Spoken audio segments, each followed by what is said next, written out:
right? Just, are you recording the Yeah. audio? I don't know. I just somewhat, for some reason. I know. paranoid. Sometimes I do that too, Got Jeff. Okay, we are recording. Nobody panic. Okay.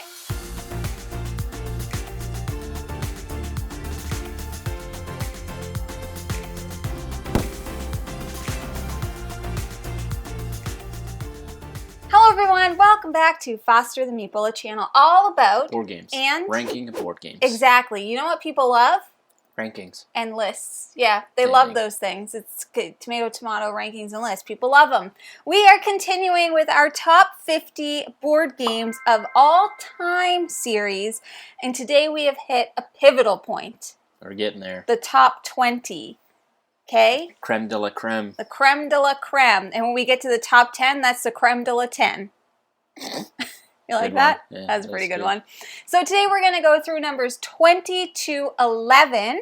And I think it's my turn to start. If you'd like to watch all of the other videos in this series, I will try and remember to link them below. I would recommend watching them first, because otherwise you're all out of sorts. Not gonna, though. But you do what you want to do. Our lists, it's okay if you don't like them. We don't have any feelings about that. We rank the way we want to. And that's the end of that story. Does that make sense? Yep. We're all on the same page? Capiche? All right, let's go. Number 20. My number 20 game of all time has actually surprisingly slipped. And I think it's just because of all the games that we've played and all the things. But my number 20 game is Dice Throne. Is that... It's not on your list? It is 71. I think the fact that it's 71 just goes to show how good games are. That's what I'm saying. More than anything. That's what I'm saying. Okay. Dice Throne is a series of games that we love. This is like Battle Yahtzee, Dice Checker. You're fighting other people, other heroes or bad guys, I guess, really depending on the characters that you choose. There's a variety of characters that you can play, including Marvel characters, which are super thematic. I just love Dice Throne. Like, it's just fun. Mm-hmm. Like, the game is just fun. I look forward to doing the tournament when we do it because I don't find it as, like, strenuous a time as even the Villainous tournament is, which is also a game that we love. But it's just silly fun, and you can't take it so seriously because the dice are going to roll how they're going to roll. Anyways, if you haven't tried Dice Throne, I would highly recommend you do because I think that there's like a set out there for everyone. And yeah, I love Dice Throne. Love it. Yeah, before people come at me in the comments being like, how is dare Dice you. Throne at 71? Like, dare you. again, I just think that this goes to show how good games are. And I don't feel bad that Dice Throne is 71. I mean, again, anything in my top 100, in my opinion, is an incredible game. Yeah. Anyway, great choice. My number 20 is, I'm assuming, it has to be brand new to the list because we hadn't played it before. Well, then it must be. And that is Wonderland's War. No, Jeff, we played that Really? last year. Let's look. It was your number 12 last year. Oh, okay, never mind. Let me rephrase. My number 20 of all time is slipped 8 spots Oh, wow, you did math real quick. this year, and that is Wonderland's War. Mm-hmm. I think it slipped because we just haven't played it a ton. This is one I would love to play all the time, but I don't set it up, Jamie does. Yeah. And it's a beast to set up. Anywho, Wonderland's War is a area control bag builder set in the Alice in Wonderland universe. It is beautiful production. The gameplay is so fun. You're basically going around this little like rondel Tea table. Yeah, you're going around the tea table, and you know, as you're moving around, you're taking actions, which allow you to put stuff in your bag, which gives you more power to do things. And basically, what you're trying to do is take these areas and control them by placing out troops, placing out I can't remember what they're called, not houses, but you know what I mean, like your little castles. And then you do a area control round, and you can battle each other. So fun. It's one of the most beautifully produced games I've ever seen, and I absolutely adore the theme. Yeah, I have one castle painted thus far, and so I think that maybe once I finish painting it, then we're going to play it more. But it's a slog to set up, that's for sure, and that's all I'm going to say about it. I might talk about it later, who's to say. Number 19 for me is, I wonder if this one has fallen as well. No, it's actually, it's gone up. It's gone up in the list. This is one of those games that is just going to be all over the place, I think, and that's Parks.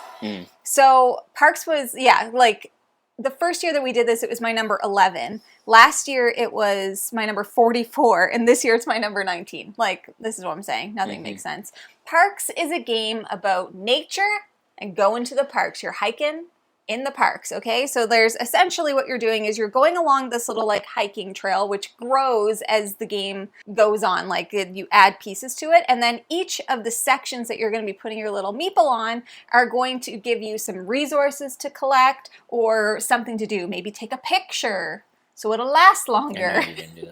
Anyways, the interesting thing about this, though, is that you can't go on the same spot that other people are on unless you put out your campfire, but you can only do that once, so it's quite limited with the spaces that you can go to, and really what you're trying to do is collect resources in order to take pictures, or not take pictures, but in order to claim or visit different national parks. The game is beautiful. It's fun. To me, it's a game that just I never get tired of. I play it on BGA all the time. It doesn't physically hit the table as much anymore, but I feel like this is a game that I'm literally always going to love, and it's most likely, I don't see it falling off of my top 50 anytime soon because I just thoroughly enjoy it. Yeah, Parks is one that, it's not in my top 50, but I've just grown for, I've always liked Parks. But every time I play it, I'm like, man, this is a really good game. It is. You know, it's just a really good time. It's simple, and you know the mechanisms in it are really unique. Where it's like you can't go here, and you know if you have to go off the trail, then you have to go off the trail. I don't know. It's a really great game. Yeah. Great choice. I'm not surprised.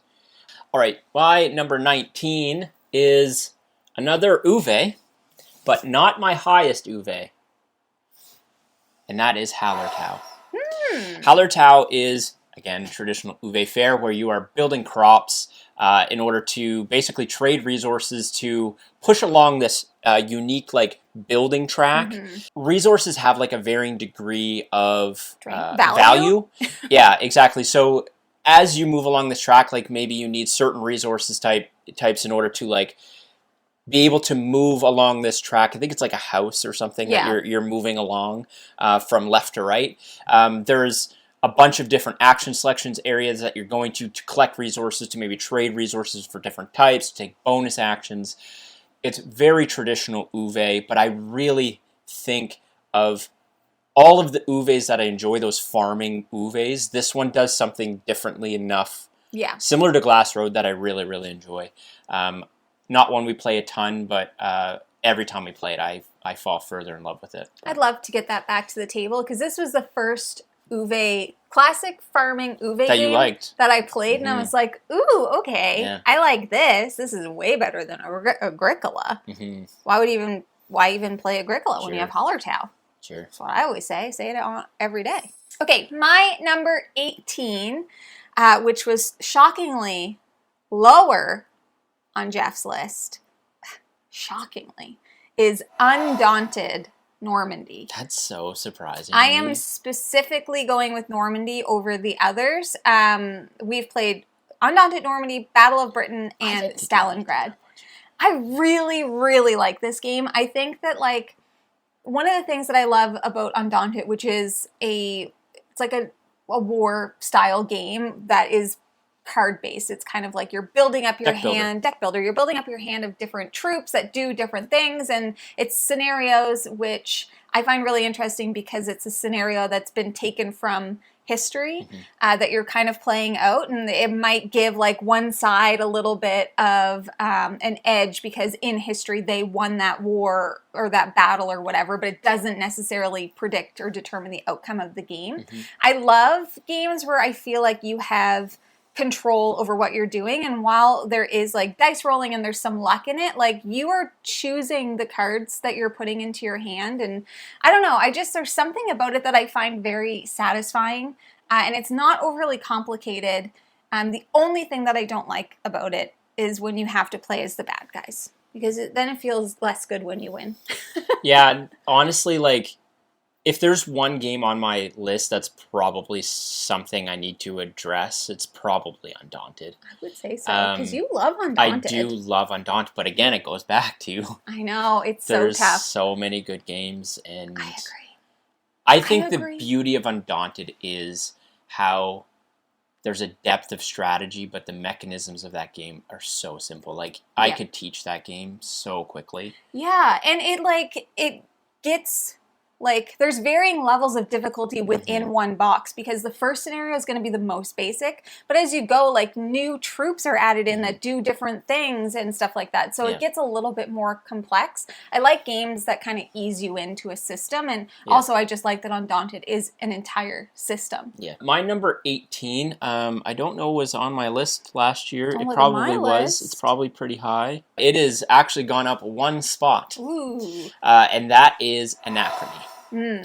From Mind Clash Games. Anachrony is a worker placement game where you are basically time traveling back and forth.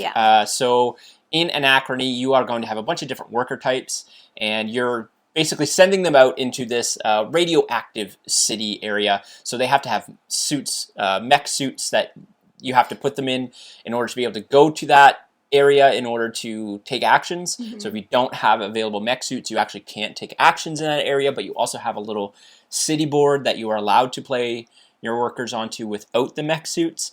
And that's basically it. It's worker placement with, I guess, just a bit of a time loop. You're going to score more points depending on if you do travel back in time. There's projects you can build, there's buildings you can build, and basically the game ends with this big cataclysm that you need to escape. So each player has an asymmetrical faction, and their escape process is a little bit different.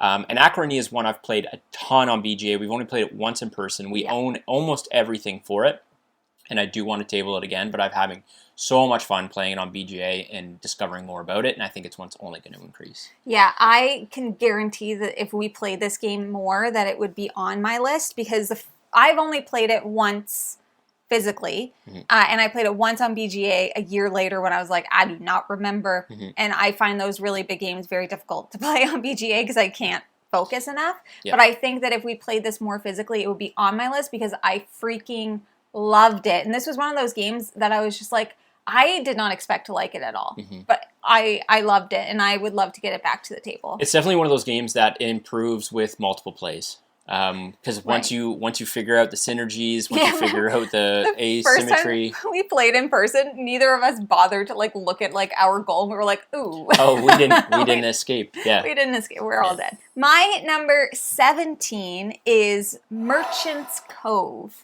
Still. Yeah, I love this game. Right. I don't know what it is about this game, but I think it's just so much fun. It's so unique. So in Merchant's Cove, everybody's acting as a different kind of merchant, and they're playing basically their own little mini game within the larger game where you're trying to fulfill orders in the city. Like you're gonna get, you're selling your items that you're crafting as a merchant. But then there's also bad things that happen. There's bad people that could give you negative points. You could build up your hand and stuff like that. But why I like it is the asymmetry of the characters, and how one of them it's a dice manipulation. One of them is like a marble, almost like potion explosion style thing. One of them has a roll and write. They're all different, and they're so much fun, and I think it's really fun to figure out the strategy for each of the different characters. I did go all in on all the expansions. We've got them all coming, and I'm so excited. And the only reason why Jeff's probably really is because this game might be one of the most annoying games to set up and even more so to tear down. Yeah. And so it doesn't see the table a lot, but we played this with Sam and Kate from Lord of the Board when we went to Dice Tower West. And we played it with Tyler and Ilya when we went to go visit them. So I'm like, anytime somebody wants to play this, I'm like, oh, hell yeah. Sign me up. It's a great game. I do think part of my issue with it is I only ever want to play as blacksmith. Jeff's only ever played as blacksmith. And B, the setup and takedown as well. I've played as 3 or 4 different. I've played as somebody different every single time. I very much do enjoy the blacksmith though. My number 17 is another Uwe.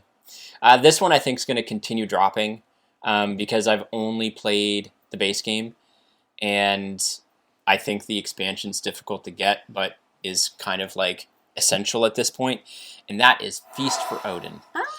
Feast for Odin is a big worker placement action selection game where you are Vikings going on a bunch of different expeditions. You're trying to feed your people. Again, Uwe, typical. It's played over a series of rounds, and there's so much you can do in this game. What I would say about Feast for Odin is it looks like it's so much, but it's really pretty simplistic once you know what all the iconography does. So ultimately what you're doing is maybe you're going on expeditions to collect treasures, you're upgrading resource types because only certain resource types can be placed on your board, and your board is a bunch of negative points. And as you're placing out these things on your board, you're actually covering up those negative spaces. So the more spaces that you cover up, you're going to score better. Each round there's a feast phase where you need to feed all your Vikings, so the more you have, the more you need to place out food tiles and that sort of thing. It's just a blast. I love it, but I can see it slipping just because I'm kind of getting tired of playing the base game over and over and over again, because I do primarily play it on BGA. I don't like this game. I know Jeff says if I played it I think if me and you could sit down and play it in person, we don't own it. If we could sit down and play it in person and I could kind of like help you navigate, I think you would. And the reason I've only played this on BGA without learning, and we played it once in person, but it is difficult because we played with Kyle, and both Kyle and Jeff knew the game really well, and I didn't. And I was just like, I'm not even in this game because I don't know what the heck is going on. I find it very overwhelming. It can be overwhelming. There's a lot going on in it. Yeah. I need everyone to take a big, deep breath. Okay? That's what I need everyone to do, because my number 16 game of all time is Villainous. It has been my number one game since we've started the channel. This doesn't surprise me. And so it's dropped quite a lot. Let me explain myself. I think, when we first got into the hobby, I had such a huge love for Villainous, which, by the way, I still have. It's still number 16 because I love Disney and I love this game. But as more and more and more sets come out, I think because we primarily play at 2 players, there are just certain characters that I find so incredibly frustrating to play that it has impacted how I feel about the game. And even just doing like the Villainous tournament and playing through all of them, it's like at the end of that day, I was just like, I don't know. And it could be like it's a little bit of like, not a little bit, it's a lot of self-imposed, because we do that to ourselves and kind of force ourselves to play the characters that we don't enjoy so much. So I think that's why it's fallen. However, I do still obviously love this game. I'm still going to get and play every single set that ever comes out. And I love Disney and I love Villainous. My number 16 is Joint Nostalgia. Just a really good game. And that is the Game of Thrones, the board game. Or, the Game of Thrones. A Game of Thrones, the board game. It's the Game of Thrones. Game of Thrones, the board game, is one of the first games that got us... It is the first game. Yeah, actually. It is the first game that got us deeper into the hobby. We'd played like some, Phase 10 and Monopoly, have you heard of it? Stuff. But Game of Thrones is one that's always going to have some place on this list for me, because we've recently just got a chance to play it again. It reminded me how good this game is. It is a area control game based in the Game of Thrones universe. Each player is playing as one of the families, one of the houses from Game of Thrones, and you're basically trying to move around this map to take over strongholds in order to push for victory at the end of the game. There's a bunch of different tracks you can manipulate and take control of, which gives you unique bonuses.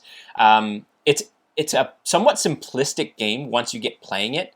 It can seem daunting at first, but I actually find the mechanisms are pretty straightforward. There's only so many things you can do. We've just had a ton of fun playing this game. It means a lot to us just from the nostalgia piece, and looking forward to playing it more. Listen, I love a Game of Thrones, okay? This is where it came every time we fight each other in anything. Somebody says, Game of Thrones! That means we're about to fight, okay? It's great. It's not on my list, but it's great. Okay, we have 2 announcements. Are you ready? First, we're going to level up Retreat. We didn't think we were, but we are. Made it happen. If you didn't know about it, well, now you know. So Level Up is essentially it's kind of like a small board game convention where people just go and they play games and they have a ton of fun. We are going to put all of the details in the description below because there is a $10 off coupon if you want to get your badge. If you're like, you know what, I wasn't sure if I was going to go, but now that I know Jeff and Jamie are going, and I can get a sweet deal, maybe I'll go too. And all we're doing there is playing games. Like that is literally, that's what you do. So we're really excited, going to level up. The second thing, and this is the first official announcement for year 2 of Foster the Game-a-Thon, a 24-hour all-you-can-play board game-a-thon. We are so excited. It is going to be on March 23rd to 24th. And you're like, what? Because last time we were dumb and we went from midnight to midnight. But this year, we have grown a year older and wiser because everybody told us how dumb we were. Yeah. And so we're going to start around I think 7 a.m. and then we're going to keep going until 7 a.m. the next day. So March 23rd, 24th, mark it on your calendars. There is a link in the description where you can sign up. It's free to sign up, but it's going to give you any updates about different challenges and giveaways because we're going to have giveaways. We're going to have a lot of fun. This year we aren't going to have any guests on just because it just adds a layer of tech stress to when we're already exhausted. So it's just Jeff and Jamie doing dumb stuff on the internet, and we're excited for you to come and join us. And the main goal is just to get out there, play games with your friends. You don't need to watch us play games. You could just schedule and play with your friends.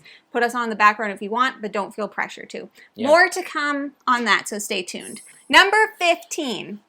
Now that everyone's gotten over the shock of Villainous. My number 15 game of all time is a new game to us this year, and that is Grand Austria Hotel. My number 15 of all time is Grand Austria Hotel. I didn't think we were going to have any true crossovers. We have a full true crossover. Oh, I'm so excited. Turn that timer off. You go ahead. I'll follow. The Grand Austria Hotel is a new to us game this year. We ended up playing it because our friends over the Brothersworth love it. And I'm like, well, let's try it because I wanted to play a bunch of their favorite games. And immediately we fell in love with this game. So essentially what you're doing is you're running the Grand Austria Hotel, not to be confused with the Grand Budapest Hotel, which is a great movie. Just FYI. So you are having guests, you're inviting guests into the hotel, you are serving them a meal, and then you are sending them on their merry way up to their room. But each guest has different requirements for what they want, and then there's also certain colors on the cards that need to go into certain color rooms, and there's placement rules in the hotel and everything. Essentially, it's just a resource management kind of game. And I don't know what it is about it, but it just sings. It's so, so good. And we recently played it again over the holidays, and I was like, God, this game. I love it. I love it. I would say everything Jamie just said. It's something I only ever want to play at 2-player. For the reason of it plays so quick and so smoothly at 2 that's just the player count I would forever want to play it at. I think what I enjoy most about it is again, when games have a system that just makes thematic sense, I very much enjoy it. In Grand Austria Hotel, you're basically bringing guests to your hotel to have a meal, and then feeding them, and then putting them in their room. Yeah. It all flows that way, and it's so satisfying, and it's very challenging. It's a very challenging puzzle because there's only so many rounds, and there's a shared market board of guests that you're competing with the other person with. It sings musical notes, and I know that it's probably going to continue to increase the more we play it. I also do want to mention one thing that I love about this that's so unique is the action selection portion of this game is you roll a bunch of dice, and based on whatever number is on the die, it goes onto a certain place on the action selection board, and when it's your turn, you take one of those dice and you do the action as strong as there are that many dice, and then it makes that action weaker for the next person if they want to take it, and I just think that's really unique, and I love it. And I love it. I love it. I love it. So you should play it if you haven't. Yeah, it's great. Number 14. Jeff, that was amazing. Let's see if we could do another one. No. Maybe one other. My number 14 favorite game of all time is Vast Crystal Caverns. This has dropped a little bit. Last year it was at 6, the previous year it was at 4, and that is sheerly because we did not get it to the table this year. It is a game that is really difficult to get to the table because, for anybody that doesn't know, it is an asymmetrical game where everybody has their own winning condition, their own goal, and everybody is fighting against another person in the game. So like one person plays as the knight who wants to slay the dragon. The dragon's goal is to eat the goblins. The goblin's goal is to like something with the knight. The knight, I believe. Yes, and then somebody's playing as the cave, and the cave's goal is to build itself out and then cave itself in, killing everyone. So everybody has a different objective that they're trying to get. This game is so good. And I know everybody talks about leader games, they talk about Root, they talk about whatever. This is an older game that I wish people still played and still talked about more because I think it deserves it. It's so much fun. It's just difficult to get to the table because as with any game that's purely asymmetrical, everyone needs to learn their own faction. But really only one person needs to know the whole game so they can answer questions. But maybe I'll chat about that. I assumed you would. Later. Yeah. One thing I will say though, I really wish they would do a digital implementation of this. Yeah, like they did Root. Same. I would play it all the time. Yeah. And I would take my turns and not get booted out. Number 14 for me has actually increased a significant amount this year. It's just because I've played it a ton on BGA, and that is Great Western Trail. Great Western Trail is a rondel game where there's multiple paths to victory. You can either, collect cows, or you can go along an engineer track, moving your train along this path. But basically what you're doing is going through this rondel, ending up in Kansas City to deliver cattle. And depending on how many cattle you deliver, you're going to place a disc on a certain city, depending on the value of that cattle, and score victory points at the end of the game. Great Western Trail is one I've been basically playing on repeat on BGA, and we've now just recently started playing with an expansion, which changes the game up a ton. I don't know what it is about Great Western Trail that I love so much, because I've played it enough now that it should be getting boring. But there's so many different strategies you can try that I think it's fresh each time you play it. I very much enjoy it. I'm looking forward to exploring it more. I think it's probably going to stick around here for a bit in this space, but absolutely love it. Yeah, this is a game that I've only played once in person. We tried to play it a second time, but we had the fail of the trail, if anybody remembers that.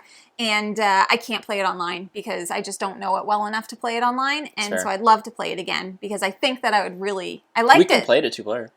And we have it. We have the old one. Yep. My number 13 favorite game of all time is Viticulture. I actually don't remember what you said. Well, that's great because I accidentally just spoiled Jeff. So Viticulture is a game about making wine, spending your time in wine country. This is a game that, I don't know, there's just something special about Viticulture. It's the same way that I feel about Scythe and Wingspan. I don't know what it is about Stonemaier games, but they just give you that feeling. Yeah, I get it. This game is just so good. I don't drink wine. I don't like it, but this game is great. And essentially it's like a worker placement game. You're placing your workers out onto the board. There's different seasons that you're going through where you do different things. So in one season, you are like planting and growing the grapes. And the next season, you're picking them and you're making the wine and you're doing different contracts and stuff. And essentially you're just trying to score the most points. I think it's a race to 25 points or something like that. 20 or 25? 20 or maybe 25. 30. Yeah. And you can win this game without ever making wine. I call that the Danielle strategy. She loves to do that. Yeah. But this game is just great. I know everybody's already heard about it. Viticulture World is super fun as well. Very difficult, but hard. Very fun. And I love it. I play this on BGA constantly. I love it. Yeah. Yeah, it is incredible. I got nothing to add there. Incroyable. My number 13 has dropped a little bit, and that is Lord of the Rings: The Confrontation. Mine dropped a lot of it. Lord of the Rings Confrontation is Lord of the Rings Stratego. One person is playing as the Fellowship, one person is playing as Sauron and his minions. The Fellowship needs to get Frodo to Mount Doom, and Sauron needs to get, I think, if I remember right, 2 or 3 of his minions to the Shire. That is the victory conditions. Or to kill Frodo. Correct. you are doing this by moving your little stratego pieces in this map of Middle Earth, this diamond-shaped map, and there's some card play involved. So basically, when two characters pop into the same area, that initiates a battle, and you don't get to see the player on the other side. So you might put your token in and be like, oh, I think that's Sam, but then your opponent flips and it's actually Gandalf or something crazy. It's super fun. It's one that's probably going to hover around my top 10 no matter what. It just hasn't gotten played a ton this year, and it's incredible. Mm-hmm. I love it. Number 25 on my list, and I also think this is just going to stick on the top 50 for me too. This is an evergreen game, right? Because it's not one that you play all the time, but every time you play it, you're like, it's great. Yeah. So good. Okay, my number 12, which Jeff has no idea about because I didn't just spoil it by accident. Completely forget. My number 12 is Planet Unknown. Listen, I don't even know what to say about this game. It's a polyomino tile placement game in space where you're also bumping tracks. I love this game, and it's not just because of Lazy Susan, but she helps, okay? She definitely helps. Essentially, what you're doing is you are placing out different polyomino-shaped tiles on this planet that have different types of terrain associated with them. So maybe it's a forest area or a water area or civilization or whatever, and then you're bumping up the corresponding tracks, which are then going to give you things like the rover might allow you to move your little rover a couple of spaces and eat meteors and life pods and stuff. And the tree is going to give you biome patches that help you fill in those little spots. There's a ton of asymmetrical factions that you can play or planets that you can play. And it's so good. I like to play it solo. I like to play it with people. I play it on BGA all the time. And it's one of those games that as soon as I played it, I was like, I friggin' love this game. Yes. So good. It's a great game. No, it's not on your list. No, I still think I like Wild Wild West more. I know Spicy, and do you like Grand Carnival more? I need to play it again. I really liked Grand Carnival, though. All right, my number 12 is another game that's going to continue to hover in this space. It might go up, it might go down a little bit, but it's going to be around here, and that is Res Arcana.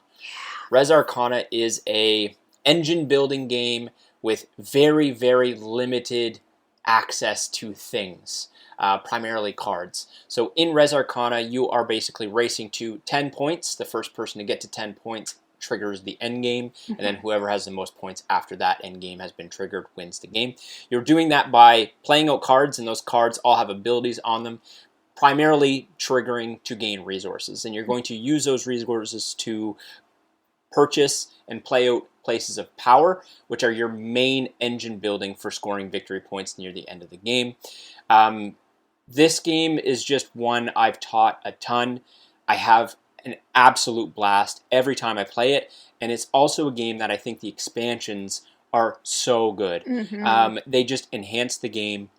You don't have to play with them. It's just as good, but Res Arcana is one that every game is different, and every time I play it, I fall in love with it all over again. Yeah. I already talked about this when it was my number 21. I just think this is another one that is just a bit of an evergreen, I think. It's just so good. It plays amazing at 2 players also. I should mention that. Res Arcana for me is perfect at 2. It's like a perfect 2 to 3. 4 is too much in my opinion, but 2 is sweet spot. Last one for today's list has shot right up my list. 11, it went right? Pachow, number 11. It was like, chow, I was number, hold on, what were you last year? I was number 47 last year. Not today. Number 11, and that is Dominant Species. So we, this year, actually played Dominant Species Marine, and Jeff and I were kind of back and forth, like, which one do we like better? And I landed on Dominant Species. I don't know why. I just prefer the original. But essentially, in Dominant Species, everybody is playing as, once again, an asymmetrical type of species where you are trying to kind of control the land, and there's like this huge action selection, like structure that's on the side where everybody is planning out all of their actions, and then they are going through and they are doing those actions. And in Dominant Species regular, it's an ice age that's happening, and things are going to start to freeze over. And so I don't know, it's really hard for me to explain because it's quite a meaty and it's a thick boy, it's a big game. But anyways, the point is I love it. We played it for the first time and we were both like, wow, that is amazing. And if this is a game that you have been intimidated by, well, don't be intimidated, because just like this is a Kanban game, everything you do makes sense. There is a very clear structure to what you do, and honestly, the rule book is written and laid out so well that it leaves you with like almost no questions. Like, it's very flowcharty. It's very flowcharty in a good way. No comment. I figured. All right, last one for me, I think, is brand new because this was the first year we played it, and we've played it a ton ever since. My number 11 from Chip Theory Games is Too Many Bones. Nice. This is one that I can see definitely cracking my top 10 the more we play it. Mm-hmm. Full transparency, we had a rough start to our Too Many Bones endeavors. Yeah. We played it on what we now refer to as God mode, which made it incredibly difficult. It is a game that I think benefits from multiple plays and grinding through some of the rule sets and making mistakes and figuring out how things work. But Too Many Bones is as close to feeling like a video game that I've ever experienced, I think, in a board game with that RPG element. Mm-hmm. There's so many different asymmetrical players that you can play as, and so many tyrants that you can fight, and scenarios and things and cards and loot that can come up. Every game is going to be different, and we're actually looking forward to exploring a lot of Too Many Bones this year on the channel, so you can stay tuned for more information around that. But Too Many Bones is one I've fallen absolutely head over heels for, and I'm sure is going to make a lot of people in our Discord very happy. The Cult of the Bones, we call them. I'm also just, I'm not going to say anything about that one just yet. Wow, okay. Yeah, so, you know. All right. It's on my list, cheater. All right, that is our number 20 to 11, which means we have one list left, and that is our top 10 of all time. I don't know if it's going to be the next video, but don't worry, it'll come soon. It's coming. It's coming, and it is going to be How crazy. big of a troll would it be if we just never posted it? Oh my god, that would be cruel. It'd be kind of funny, though. That'd be kind of funny, though. Anyways, that is everything that we have for you all today.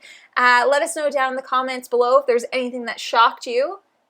Sure. I know villainous is going to shock everyone. I already know it's true. People are going to come at me at the Discord for that. But anyways, that is everything we have for you today. Thank you so much for watching. If you're interested in buying board games like any of the many we talked about today, you should first start by checking your friendly local gaming store. And for us, that is the Boardroom Game Cafe. Heck yeah, it is. You like snacks? I do. Where do people get snacks? Munch Pack. That's correct. It's Munch Pack. You nailed it. If you like what you see, please subscribe. We hope to see you again soon. And now we say goodbye. Goodbye. There it is.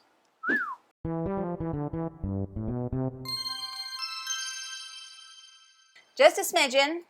That's nothing new. All right, you ready? Yep. Are we recording? We are. Hello, everyone. Hello, everyone. Welcome back to... Oh, I just... Spit? Boogers? Sure. I spit boogers out of my nose. Did I tell you I booked a massage? Mm-hmm. For Saturday. You said, don't let me forget. And I said, I won't. It's probably not the best idea to do this right before dinner. I'm a little bit hungry. What happened? Oh, that was the microphone. Did everybody just hear Jeff's mic crash to the floor? The magnet never works for me. I don't understand how that's possible. It's not like you wear the thickest clothes in the world. I started my timer, but it was all wasted. My number 20 of 2020... What am I doing? I almost lost my voice. I was like, oh, okay. I can't see that far away. Back to your regularly scheduled program. That's a hard word to say. Regularly scheduled program. My number 12 is Planet Unknown. 12? Yeah. Nope. Skip Whoop. Oh, Jeff, pretend you didn't hear that.